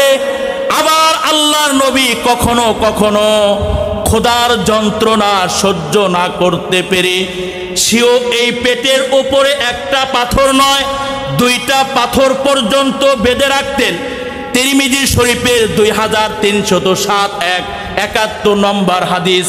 ওয়ান আবি তালহা কল শাকাউনা ইলা রাসূলিল্লাহি সাল্লাল্লাহু আলাইহি ওয়াসাল্লাম আল জুআ ফারাফা'না আন বুতুনিনা আন হাজারিন। হযরতে আবু তালহা বলেন, একবারের ঘটনা হলো আমরা আল্লাহর নবীর কাছে ক্ষুধার্ত থাকার অভিযোগ দায়ের করলাম। ফারাফা'না আন বুতুনিনা আন হাজারিন। হযরতে আবু তালহা বলেন, আমরা যার যার পেটের উপর থেকে কাপড়টা সরাইয়া একটা করে পাথর নবীকে দেখিয়ে দিলাম। ফারাফা রাসূলুল্লাহি সাল্লাল্লাহু আলাইহি ওয়াসাল্লাম আন বাতনি আন হাজারাইন। হযরতে আবু তালহা বলেন, আল্লাহর নবী মৌখিক কোনো প্রতি উত্তর না করে সেও পেটের উপর থেকে কাপড়টা সরাইয়া নবী 2টি পাথর সাহাবাদেরকে দেখিয়ে দিলেন। এর মানে হলো আল্লাহর নবী সাহাবীদেরকে বোঝানোর চেষ্টা করলেন, আমার সাহাবীরা ক্ষুধা যন্ত্রণা সহ্য না করতে পেরে তোমরা তো একটা একটা করে পাথর পেটের উপরে বেঁধে রেখেছো, আর এই মুহাম্মদ আরবি ক্ষুধার যন্ত্রণা সহ্য না করতে পেরে এই পেটের উপরে একটা পাথর নয়, বরং দেখো আমি নবী এই পেটের উপরে দুইটি পাথর বেঁধে রেখেছি। কয়টি পাথর? দুইটি পাথর। এখানে আমরা যারা আছি আমরা কেউ কিন্তু দরিদ্রতা অসচ্ছলতাকে পছন্দ করি না। এই যে নবীজির উম্মতেরা দরিদ্রতাকে পছন্দ করে না, অসচ্ছলতাকে পছন্দ করে না। নবীজি এই কথাটা প্রায় 1500 বছর আগে বলে গেছেন। মিশকাত শরীফের 5204 42 নম্বর হাদিস, আল্লাহ রসুল বলেন, ইসনাতানে ইয়াকরাহুহুমা ইবনু আদামা ইয়াকরাহুল মাউতা ওয়াল মাউতু খায়রুল লিল মুমিনি মিনাল ফিতনা ওয়া ইয়াকরাহু কিল্লাতাল মাল ও কিল্লাতুল মাল আকাল্লু লিল হিসাব। আল্লাহ রসুল কিয়ামত পর্যন্ত আনেওয়ালা তার উম্মতদেরকে বলেন, আমার উম্মতেরা দুইটা জিনিসকে ওরা অপছন্দ করে। এক নম্বর হলো ওরা মরণকে পছন্দ করে না, ওয়াল মাউতু খায়রুল লিল মুমিনি মিনাল ফিতনা, অথচ আমার উম্মতের জন্য ফিতনায় নিপতিত হওয়ার অপেক্ষায় মরণটা তার জন্য উত্তম। ফিতনায় নিপতিত হওয়ার অপেক্ষায় মরণকে আলিঙ্গন করা, মরণকে ভালোবাসা, এটা তার জন্য উত্তম। ওয়াকরাহু কিল্লাতাল মাল, 2 নম্বর আমার অনেক উম্মত আছে যারা ধন সম্পদের স্বল্পতাকে পছন্দ করে না। ও কিল্লাতুল মাল আকাল্লু লিল হিসাব, অথচ ধন সম্পদের স্বল্পতায় পরপারে তার হিসাব অনেক কি হবে? সহজ হবে। সম্পদ যদি বেশি হয় হিসাব হবে কঠিন, সম্পদ যদি কম হয় হিসাব হবে অনেক সহজ। এই হাদিস থেকে বোঝা গেল আজ থেকে প্রায় 1500 বছর আগে আল্লাহ নবী বলে গেছেন যে আমার অনেক উম্মত এমন আছে যারা ধন সম্পদের স্বল্পতাকে কি করে না? পছন্দ করে না। অমিন জানিবিন আখার, পক্ষান্তরে তোমার আর আমার নবী যিনি ধন সম্পদের স্বল্পতাকে অসচ্ছলতাকে তিনি পছন্দ করতেন। আল্লাহর নবী দরিদ্র হয়ে থাকার জন্য, আল্লাহর নবী মিসকিন হয়ে মৃত্যুবরণ করার জন্য, আল্লাহর নবী মিসকিনদের দলবদ্ধ হয়ে কাল কিয়ামতের মাঠে মাকবারা থেকে, মাদফান থেকে, কবর থেকে ওঠার জন্য আল্লাহর কাছে নবীজি দোয়া করতেন। তিরমিজি শরীফের 2305 নম্বর হাদিস, ওয়ান আনাসিন আন্নান নবিয়্য সাল্লাল্লাহু আলাইহি ওয়াসাল্লাম কল, আল্লাহুম্মা হইয়িনি মিসকিনান ওয়া আমিতনি মিসকিনান ওয়াহশুরনি ফি জুমরাতিল মাসাকিন। নবী আল্লাহর কাছে কায়মন বাক্যে দোয়া করতেন, আল্লাহ আমি যেন মিসকিন হয়ে জীবন যাপন করতে পারি, আল্লাহ আমার মরণটা যেন আমি যেন মিসকিন হয়ে মরণকে আলিঙ্গন করতে পারি, মিসকিনদের দলবদ্ধ হয়ে কাল কিয়ামতের মাঠে আল্লাহ আমি আমার কবর থেকে যেন উঠতে পারি। ফাকালাত আয়েশা লিমা ইয়া রাসূলুল্লাহ, আম্মা জান আয়েশা আল্লাহ নবীকে জিজ্ঞাসা করলেন, আল্লাহ নবী সবাই ধনী হওয়ার জন্য দোয়া করে, বাড়ি গাড়ির মালিক হওয়ার জন্য দোয়া করে, আর আপনি দেখি মিসকিন হওয়ার জন্য দোয়া করি, আসলে বিষয়টা কি? আল্লাহ রসুল বললেন, ইন্নাহুম ইয়াদখুলুনাল জান্নাতা ক্বাবলাল আগনিয়াই বি40 খরিফান। আয়েশা শোনো, এই পৃথিবীতে যারা দরিদ্র হবে, হত দরিদ্র হবে, মাসাকিন হবে, ফুকারা হবে, গরিব হবে, অসহায় হবে, এই গরিব উম্মতেরা ধনী উম্মতের অপেক্ষায় 40 বছর আগে আল্লাহ তাআলার জান্নাতে প্রবেশ করবে। আর তিরমিজি শরীফের 2305 নম্বর হাদিসের মধ্যে আল্লাহ রসুল বলেন, ইয়াদখুলুল ফুকারাউল জান্নাতা ক্বাবলাল আগনিয়াই বি500 আমিন নিসফি ইয়াউমিন। আল্লাহ রসুল বলেন, গরিব উম্মতেরা ধনী উম্মতদের অপেক্ষায় 500 বছর আগে আল্লাহ তাআলার জান্নাতে প্রবেশ করবে। সুবহানাল্লাহর ওয়াস্তে বলে কত বছর আগে? 500 বছর আগে। আর এই কথা কিন্তু আমরা সবাই জানি, পরপারের একদিন হবে এই দুনিয়ার 1000 বছরের, বুঝেন নাই, আখিরাতের একদিন হবে এই দুনিয়ার 1000 বছরের সমান। প্রমাণ তিরমিজি শরীফের 2362 নম্বর হাদিস। আল্লাহ রাসূল বলেন, ইন্না ইয়াওমান ইনদা রব্বিকা কাআলফি সালাতিন মিম্মা তাউদ্দুন ওয়া ফি রাওয়ায়াতিন আখার, আরেক বর্ণনায় আল্লাহ রাসূল বলেন, ওয়া কানা মিকদারুহু আলফা সালাতিন মিম্মা তাউদ্দুন, আখিরাতের একদিন হবে দুনিয়ার 1000 বছরের সমান। এবার আসেন, আখিরাতের একদিন যদি দুনিয়ার 1000 বছরের সমান হয়, তাহলে আখিরাতের 500 বছর দুনিয়ার কত বছরের সমান হবে?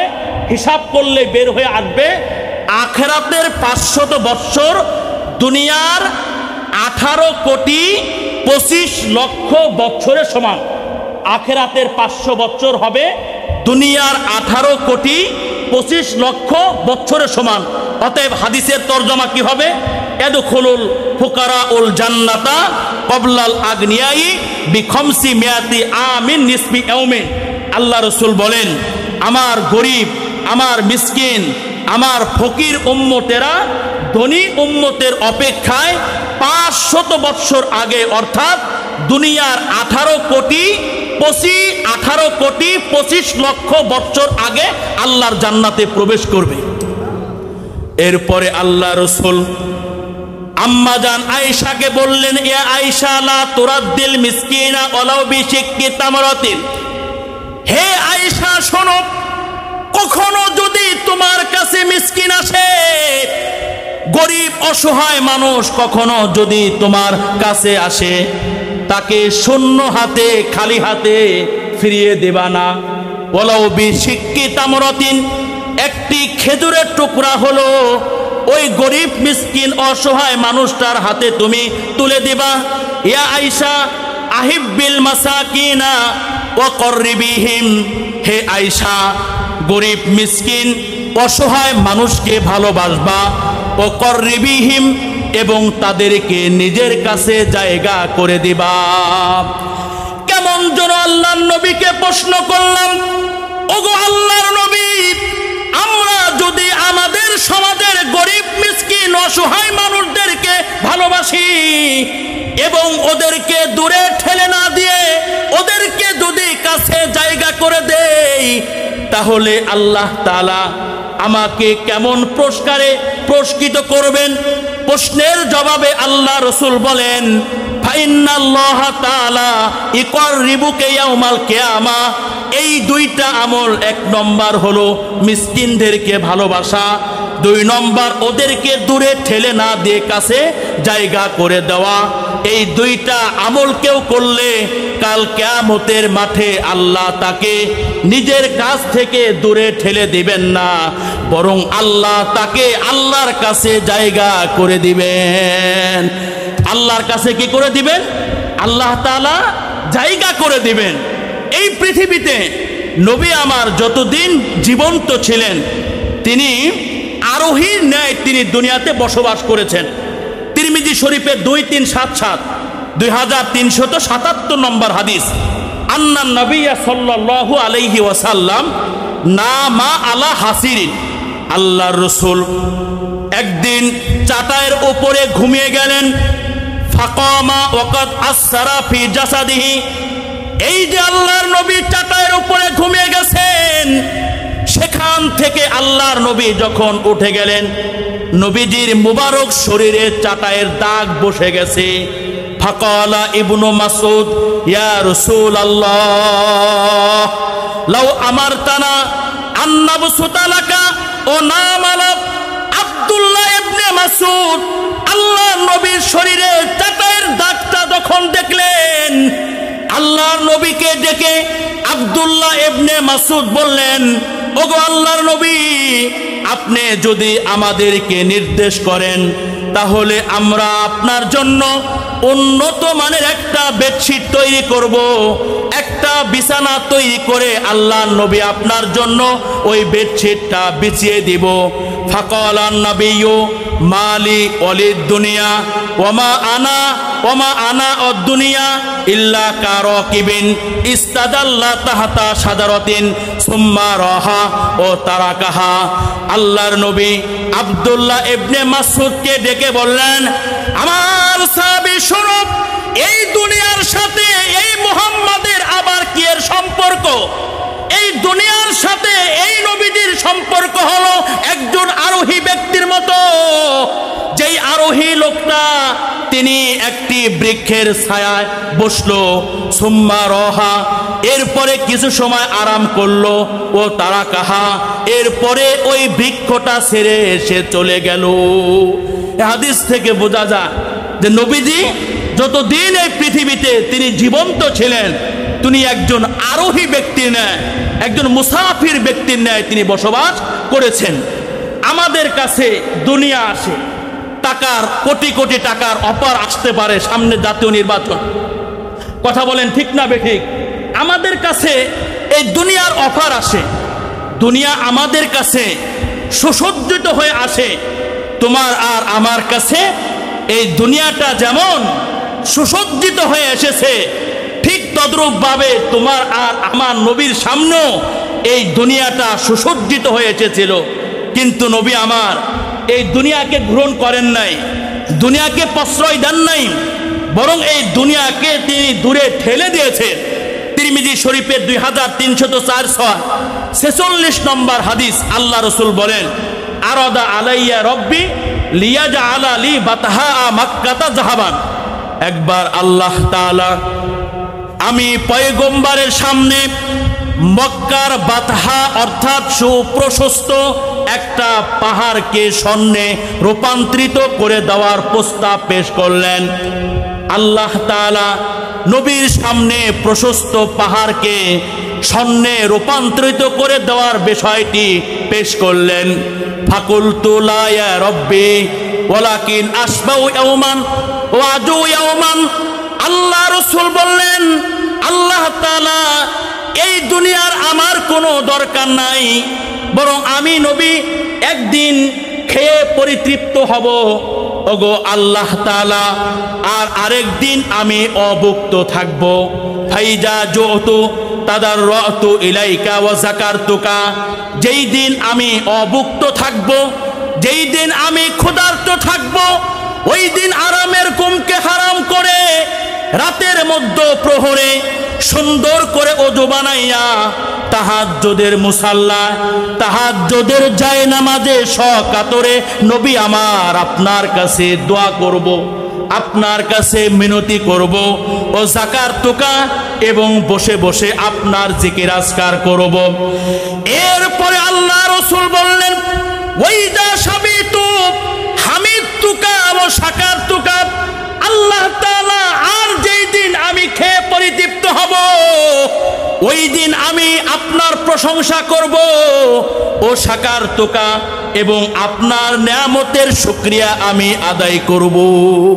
এই হাদিস থেকে বোঝা যায় আল্লাহ রাসূল সাল্লাল্লাহু আলাইহি ওয়াসাল্লাম, দুনিয়া তার কাছে স্বর্ণ হয়ে এসেছে, কিন্তু নবী দুনিয়াকে গ্রহণ করেন নাই, দুই হাতে সেটাকে ঠেলে দিয়েছে।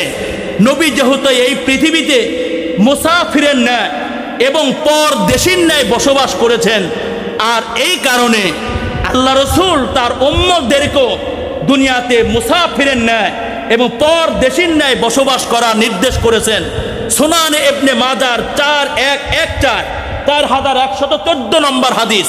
এই হাদিস বর্ণনাকারী সাহাবীর নাম আব্দুল্লাহ ইবনে ওমর রাদিয়াল্লাহু তাআলা আনহু। তিনি বলেন, আখাযা রাসূলুল্লাহ সাল্লাল্লাহু আলাইহি ওয়াসাল্লাম বিবাদি জাসাদি। আব্দুল্লাহ ইবনে ওমর বলেন, একদিন আল্লাহর নবী আমার শরীরের উপরে হাত রাখলেন। ফাকালা ইয়া আব্দুল্লাহ কুম ফিদ দুনিয়া কাআন্নাকা গরীব আও কাআন্নাকা আবিরু সাবিল উদ্দা নাফসাকা মিন আহলিল কুবুর। হযরতে আব্দুল্লাহ ইবনে ওমর বলেন, একবার হঠাৎ করে আল্লাহর নবী আমার শরীরের উপরে হাত রাখলেন। আমার শরীরে নবী নবীজি হাত মোবারক রাখার পরে আমাকে বললেন, আব্দুল্লাহ, এই দুনিয়াতে যতদিন তুমি বেঁচে থাকবা, পরদেশীর ন্যায় অথবা মুসাফিরের ন্যায় এই পৃথিবীতে তুমি বেঁচে থাকবা। উদ্দান আফসাকা মিন আহলিল কুবুর, আর নিজেকে সব সময় কবরবাসীর অন্তর্ভুক্ত মনে করবা। আব্দুল্লাহ ইবনে ওমরকে একা বলেছেন বিষয়টা এমন না, আমাদের সবাইকে বলেছেন আমরা যতদিন দুনিয়াতে থাকব পরদেশীর ন্যায় এবং মুসাফিরের ন্যায় আমরা কি করব? বসবাস করব, আর নিজেকে সব সময় কবরবাসীর অন্তর্ভুক্ত আমি কি করব? মনে করব।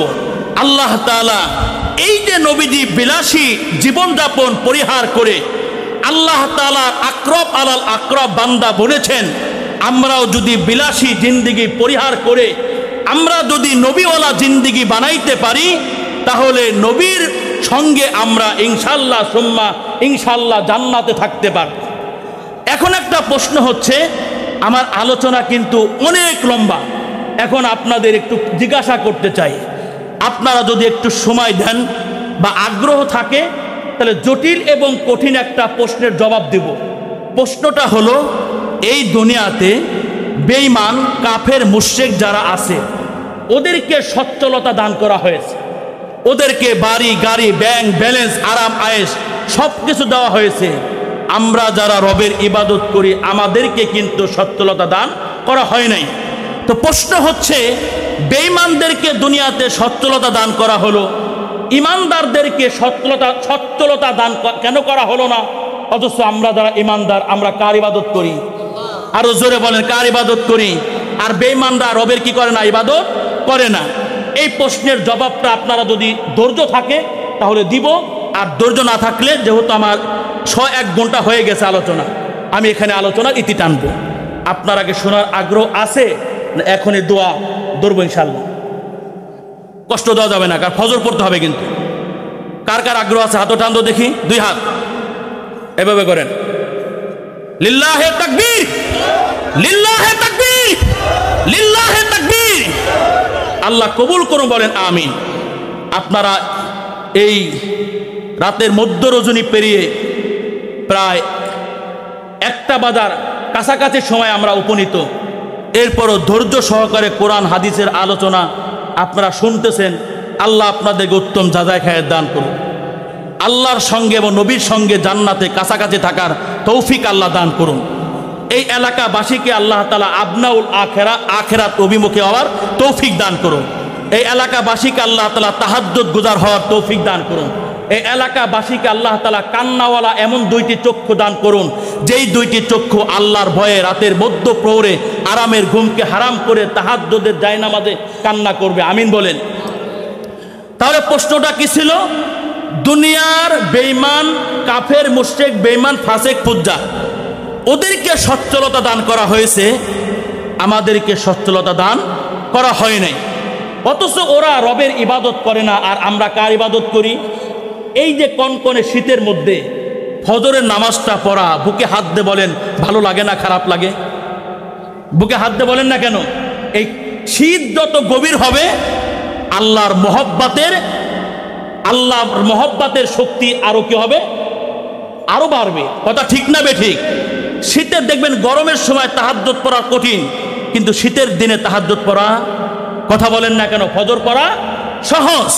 তো আসেন, বেঈমানদেরকে দুনিয়া দেওয়া হয়েছে, আমাদেরকে দেওয়া হয়নি। এই প্রশ্নের জবাব হচ্ছে, বেঈমানদের জন্য হলো দুনিয়া, আমার আর আপনার জন্য হলো আখিরাত। সুবহানাল্লাহ বলবেন না? ওদেরকে আল্লাহ দুনিয়াতে দিচ্ছেন, আমাকে আপনাকে কোন পারে দিবেন? আখিরাতে দিবেন। প্রমাণ সূরা হিজরের 3 নম্বর আয়াতে আল্লাহ বলেন, জারহুম ইয়াকুলু ওয়া ইয়াতামাত্তাউ ওয়া ইলহিহুমুল আমালু ফাসাউফা ইয়ালামুন। হে নবী, কাফের মুশরিক বেঈমানদেরকে ওদের হালাতের উপরে আপনি ছেড়ে দেন। ইয়াকুলু, ওরা খেয়ে নিক, ওয়া ইয়াতামাত্তাউ, আনন্দ ফুর্তি করুক, ওয়া ইলহিহুমুল আমালু ফাসাউফা ইয়ালামুন, তাদের আশা আকাঙ্ক্ষা ওদেরকে গাফেল করে রাখুক, শীঘ্রই তারা জানতে পারবে প্রকৃত সত্য কোনটা ছিল, আখিরাত না দুনিয়া। এই হাদিস থেকে বোঝা যায় বেঈমানদের জন্য দুনিয়া। বলেন বেঈমান, এই আয়াত থেকে বোঝা যায় বেঈমানদের জন্য কি দুনিয়া। এখন প্রশ্ন হলো, আমরা যারা ইমানদার আছি, আমরা যারা আল্লাহওয়ালা আছি, ইমানদারদের জন্য এই দুনিয়া আরাম আয়েশের জায়গা নয়, বরং এই দুনিয়া হচ্ছে জেলখানা। ইমানদারদের জন্য এই দুনিয়া হচ্ছে আপনার দুর্ভিক্ষের স্থান। মিশকাত শরীফের 5240 নম্বর হাদিসে আল্লাহ রাসূল বলেন, আদ-দুনিয়া সিজনুল মুমিনি ও সানাতুহু ওয়া ইযা ফারাকাদ দুনিয়া ফারাকা সিজনা ও সানাতা। আল্লাহ রাসূল তার ইমানদার উম্মতদেরকে ডেকে ডেকে বলেন, আমার ইমানদার উম্মতেরা শোনো, এই দুনিয়াটা হলো তোমাদের জন্য জেলখানা এবং দুর্ভিক্ষের স্থান। ওয়াইদা ফারাকাদ দুনিয়া ফারাকা সিজনা ওয়া সানাতা। যখন এই দুনিয়া ত্যাগ করবা তখন দুর্ভিক্ষ এবং জেলখানা উভয়টি থেকে তুমি পরিত্রাণ লাভ করবা। হাদিস থেকে বোঝা যায় ইমানদারদের জন্য দুনিয়া শান্তির জায়গা নয়, বরং এটা জেলখানা এবং দুর্ভিক্ষের স্থান, যতদিন পর্যন্ত নিঃশ্বাস আমার আপনার থাকবে। এখন প্রশ্ন হলো, তাহলে কাফেরদের জন্য কি? কাফেরদের জন্য এই দুনিয়াটা জান্নাত, কাফের মুশরিক বেঈমানদের জন্য এই দুনিয়াটা আরাম আয়েশের জায়গা। মিশকাত শরীফের 5203 নম্বর হাদিস আল্লাহ রাসূল বলেন, আদ-দুনিয়া সিজনুল মুমিনি ওয়া জান্নাতুল কাফির।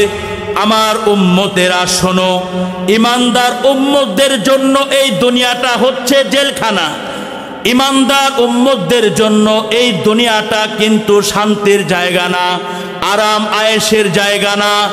ও জান্নাতুল কাফের, তবে এই দুনিয়াটা কাফেরদের জন্য হলো জান্নাত। এই হাদিস থেকে বোঝা যায় কাফেরদের জন্য দুনিয়াটাই জান্নাত, দুনিয়াটাই শান্তি আরাম আয়েশের জায়গা। বুখারী শরীফের 4913 4913 নম্বর হাদিস, ওয়ান ওমরা রাদিয়াল্লাহু তাআলা আনহু কল, দাখালতু আলা রাসূলিল্লাহি সাল্লাল্লাহু আলাইহি ওয়াসাল্লাম ফাইজা মুজতাদিউন আলা রিমালি হাসিরিন লাইসা বাইনাহু ওয়া বাইনাহু ফিরাশ। আমিরুল মুমিনিন হযরতে ওমর বর্ণনা করেন, আল্লাহর নবীর খেদমতে আমি একবার হাজির হয়ে আল্লাহর নবীকে দেখলাম একখানা খেজুর পাতার চাটাইয়ের উপরে নবী আমার শুয়ে আছে।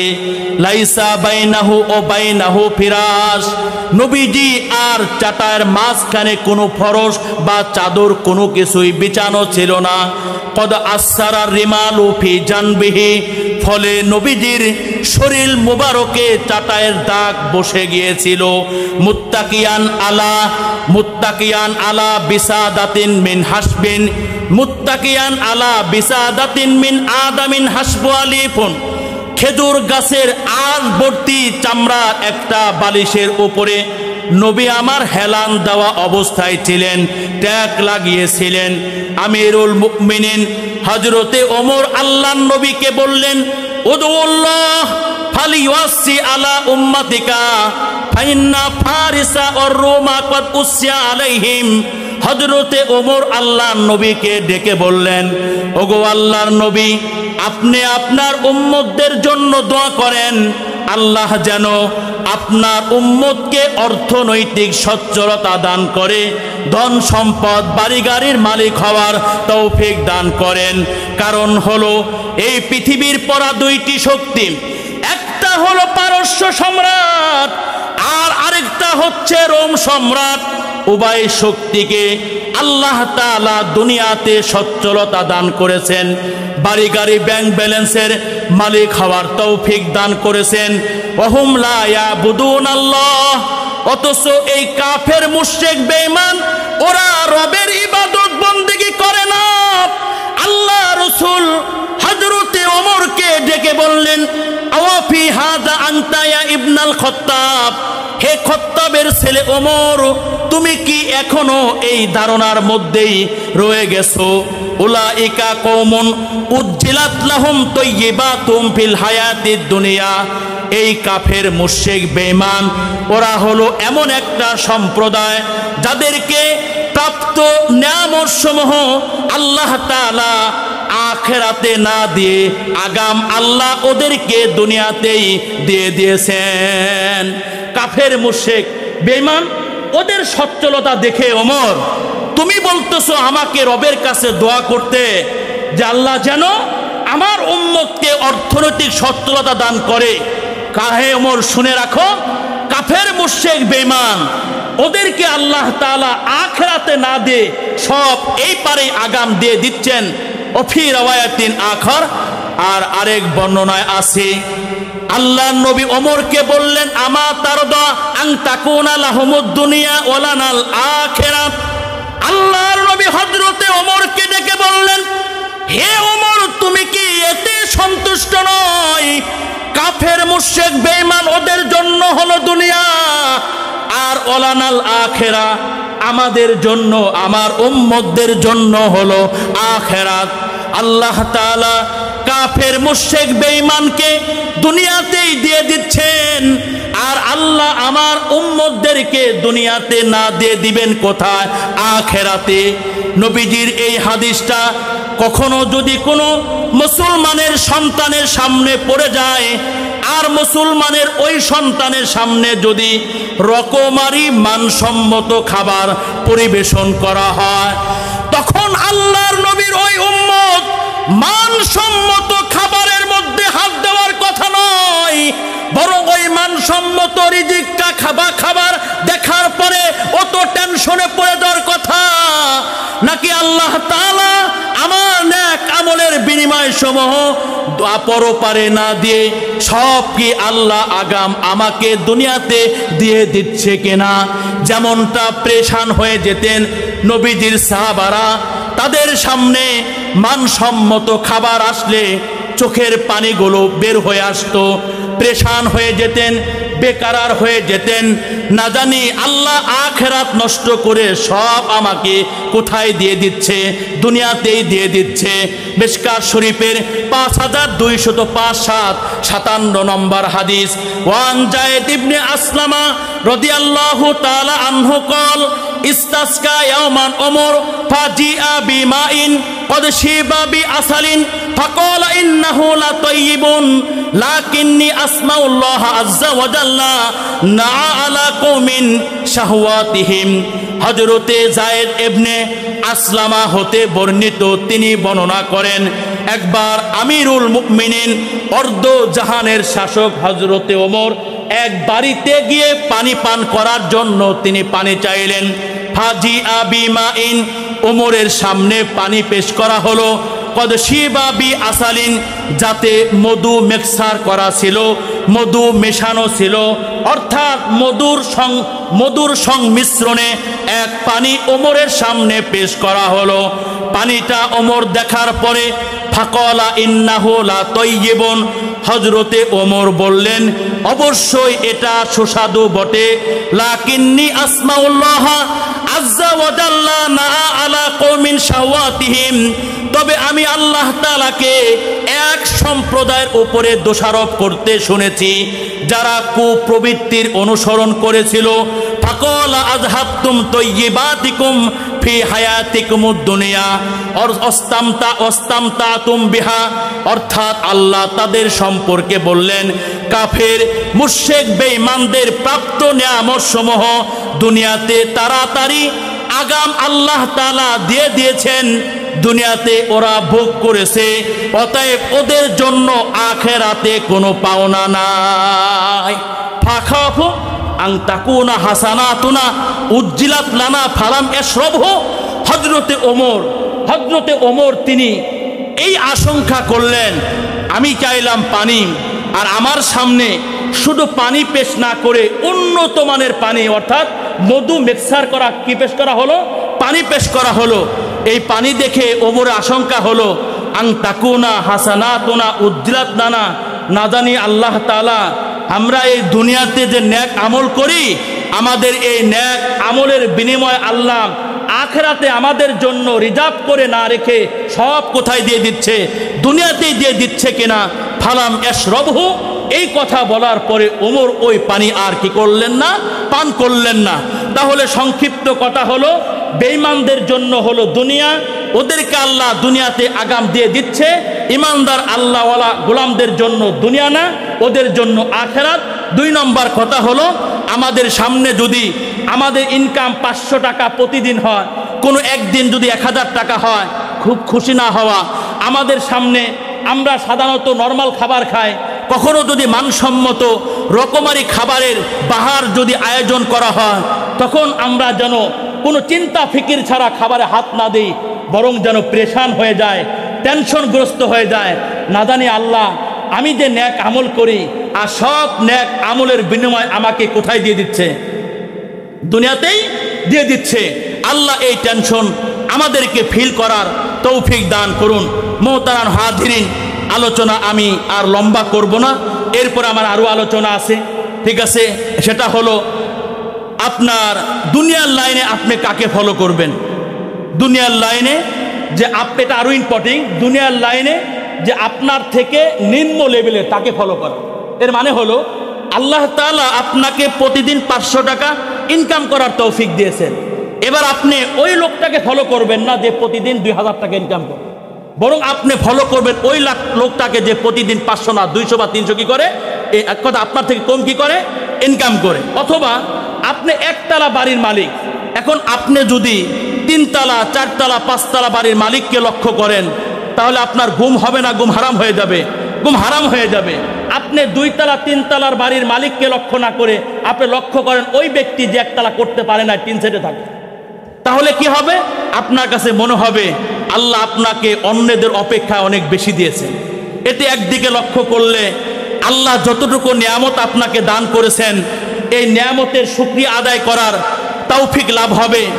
অপর দিকে লক্ষ্য করলে আপনার চেয়ে উচ্চ পর্যায়ের লোকটাকে দেখে যে হীনমান্যতা সৃষ্টি হয়েছিল এবং ক্ষোভ সৃষ্টি হয়েছিল, আমার পাশের বাড়িওয়ালা 3 তলার মালিক আর আমি এখনো 1 তলার মালিক, এই যে একটা হীনমান্যতা সৃষ্টি হয়েছিল, একটা ক্ষোভ সৃষ্টি হয়েছিল, একটা হিংসা সৃষ্টি হয়েছিল, বা এটা কি হয়ে যাবে, দুর্বৃত হয়ে যাবে। প্রমাণ বুখারী শরীফের 6492 6492 নম্বর হাদিস।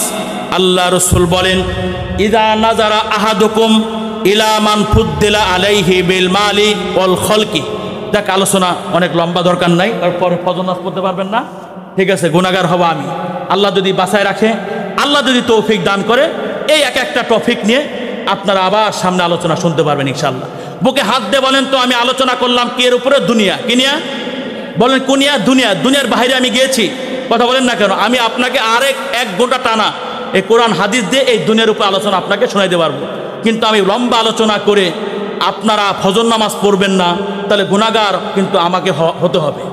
অতএব আমরা আলোচনা লম্বা না করে এখানেই থাকুক। আল্লাহ আমাদেরকে বোঝার, আমল করার তৌফিক দান করুক। আমরা নির্যাস যে কথাগুলো পেয়ে গেলাম, 1 নম্বর কথা, দিন যত গড়াচ্ছে দুনিয়া পিছনে সরে যাচ্ছে আর মৃত্যুটা আমার সামনে এগিয়ে আসছে, 1 নম্বর কথা। নির্যাস 2 নম্বর কথা হলো, আমাদের কাছে দুনিয়ার মূল্য আছে, আল্লাহর কাছে দুনিয়ার কোনো মূল্য নাই। 3 নম্বর কথা হলো, এই দুনিয়ার শান্তি 1 ফোঁটা, আখিরাতের শান্তি সাগর ভরা। দুনিয়ার কষ্ট 1 ফোঁটা, আখিরাতের কষ্ট সাগর ভরা। 4 নম্বর আলোচনা হলো, আল্লাহ রাসূল সাল্লাল্লাহু আলাইহি ওয়াসাল্লামের কাছে এই দুনিয়া সুসজ্জিত হয়ে এসেছিল, কিন্তু আল্লাহ নবী দুনিয়াকে গ্রহণ করেন নাই, বরং 2 হাতে দূরে ঠেলে দিয়েছে। 5 নম্বর নির্যাস কথা হচ্ছে, আমরা দুনিয়ার লাইনে আমার থেকে নিম্ন পর্যায়ের লোকটাকে ফলো করব, উচ্চ পর্যায়ের লোকটাকে ফলো করব না। 6 নম্বর বিষয় হচ্ছে, আমাদের জন্য আখেরাত আর বেঈমান কাফের মুশরিকদের জন্য দুনিয়া। ওদেরকে আল্লাহ এই পারে দিচ্ছে, আমাদেরকে কোন পারে দিবে, একটু ধৈর্য ধরতে হবে। কি ধরতে হবে? ধৈর্য ধরতে হবে। আল্লাহ তাআলা এই নির্যাস কথাগুলোর উপরে আমাদেরকে আমল করার তৌফিক দান করুন। আমাদের সকলকে আখিরাত অভিমুখী হওয়ার তৌফিক আল্লাহ তাআলা আমাদের সকলকে দান করুন। সকলে বলেন আমিন। আমরা দরুদ